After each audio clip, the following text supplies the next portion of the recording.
Hi, in this video, we're going to look and explore the test file. And like the other videos, we're going to mostly specialize looking at token associate, token create, token delete, and then use that to kind of infer roughly what kind of format and requirements are needed for the test files. Okay, so let's get started with token associate. Oops, don't need this.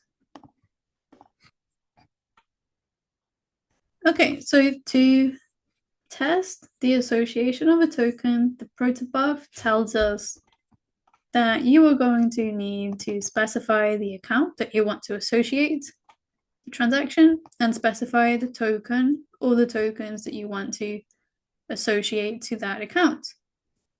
You will also need to sign that with the private key. So this file essentially tests all that functionality. The issue is that we don't actually have any account. We don't have a token. We don't have private keys. So we need to make these things up. So this file is going to be directly supported by the conf test, which is the made up account IDs and token IDs that we are going to use for this test file. So it's called mock account IDs. And I mean, I think you can change these if you need to, but in general, I think these are pretty user-friendly enough. So we have an account ID 0.0.1, 0.0.2. These have been named in a certain way, and that's what they will return. But you'll see that when you pull the data from this mock, you can change the names if you need to, and you don't need to use all of this data if you don't need to. But what this mock shows us is for token associate where we need an account ID and we need a token ID, we have this data, so we can just use this existing data from the mock. We also need a node to process the transactions. So let's go back to the test. And we had token associate.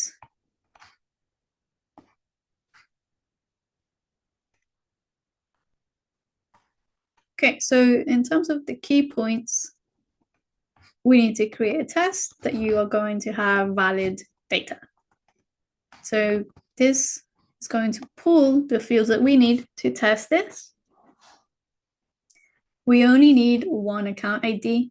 Remember that the mock had account ID and recipient ID. Don't worry too much about the labeling, but we don't need two account IDs for this test. We just need one.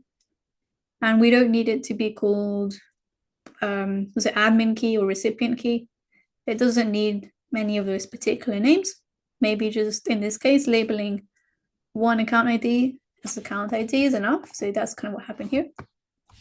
One account ID, we're just going to use this for this particular test. We don't need the second account ID, so you can just ignore this by putting like an underscore. We need a node, to process the transaction. In this particular test, we are testing the association of two tokens. I think that's like free will to some extent, whether you want to test one or two or like a list, if the protobuf allows. But in this case, that's kind of what was done for this. So you can see here that the account ID was pulled, the token ID. We're going to use these as fields in the associate transaction body. So we're calling this token associate transaction class that we created. We're setting all these fields. We're then going to generate the transaction and process it through the node. And remember that the transactions that we created in the src file are converting everything to proto. So even though we had a token ID of like, was it 0111, we need to make sure that it's in the format of the shard, realm, account number for this to work.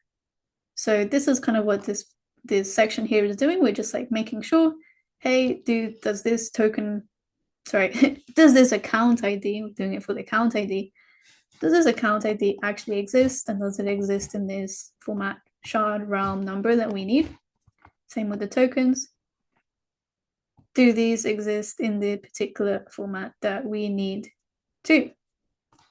This is checking, do we have the two transaction, sorry, do we have the two token IDs that I had specified?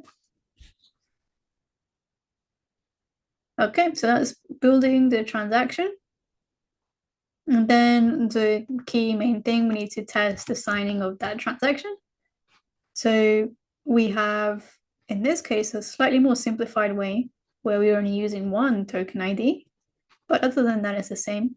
We're using just one account ID. We only need to use one. We have a token ID, an account ID that we're setting. And then this time we're going to sign it. So to be able to sign it with the private key of the user that's associating the token, we need to create an imaginary private key. So this is where this magic mock comes up, and I think that's where it pulls in some of like the other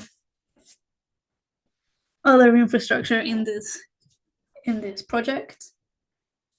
You know, the private key needs to be in bytes. It looks like it needs to be in a certain way, right? For the transaction to work, it has to align with the requirements. And yeah, that's essentially it. And then the main other thing we need to check that there isn't any missing fields. So if you try and create a token associate transaction, but you don't put anything in it, it should tell you that there's an error. So this is just one of the basic kind of check tests that were done here.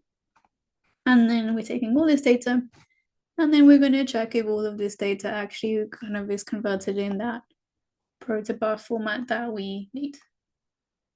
Okay, so then these tests have to be run locally. So the way to do this is to look back at your code, look back at your README, and then it will explain inside here how to do your tests.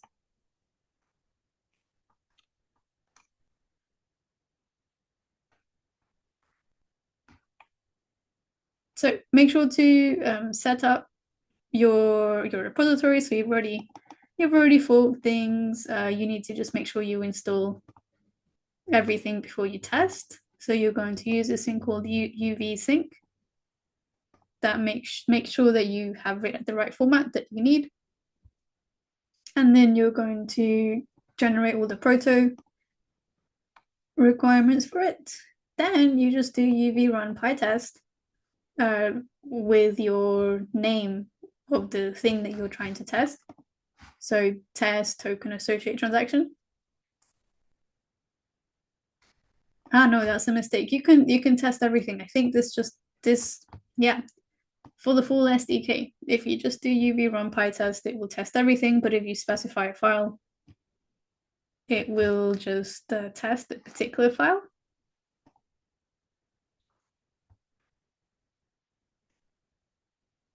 And then based on this, it's going to tell you which of these tests actually passed and which ones failed. The ones that have failed, they are typically indicative that you made a mistake with the requirements. You put something in the wrong format, or you forgot to add a field. Let's say you forgot to add token ID.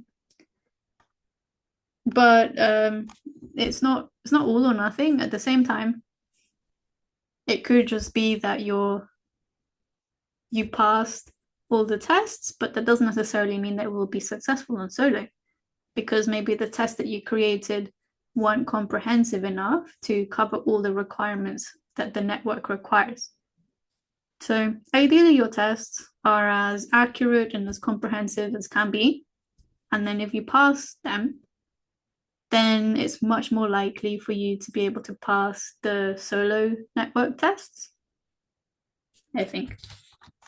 Okay, let's briefly take a look at the other tests that were done and see that they are kind of similar.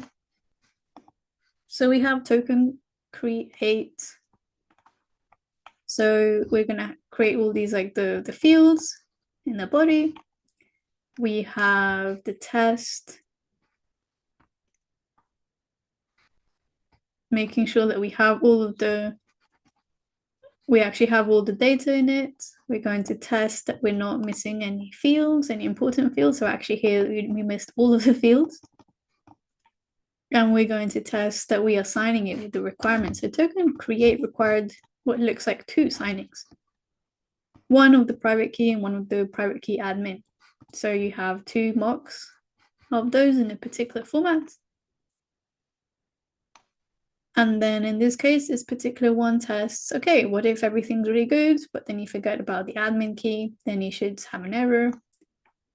And then in this case, actually, what if you do everything really well? What if you sign everything correctly with both the keys and you have the fields and everything that should work well? So that's something that should also be run when you do the test, when you call the test. Token delete, really similar. So you're going to create the transaction, build the body has the requirements that you need. So I'm going to delete certain token ID as an admin. I'm going to check that that token is in the format that I need it to be. I am going to check if I missed the token ID. It shouldn't work. And then I need to sign it with a private key for it to work. So it's going to mock a private key for me. And then I'm going to try and put everything to the protobuf format to make sure that everything is working to plan. Okay, so you're a really great stage if you are able to create one comprehensive test scripts. Remember, your testing is as good as the test scripts that you create. And you should get really, really, really clear what the protobuf requirements are for each of them to be able to create good tests. Take care to create the tests in the right way. And then that way, when you pass the tests, you actually have quite a good chance of having, done it really successfully. And if you fail the test, then don't worry, you can keep going, keep refining it until you've got that. Okay, so the next video will be explaining on how to do the network test file. See you then.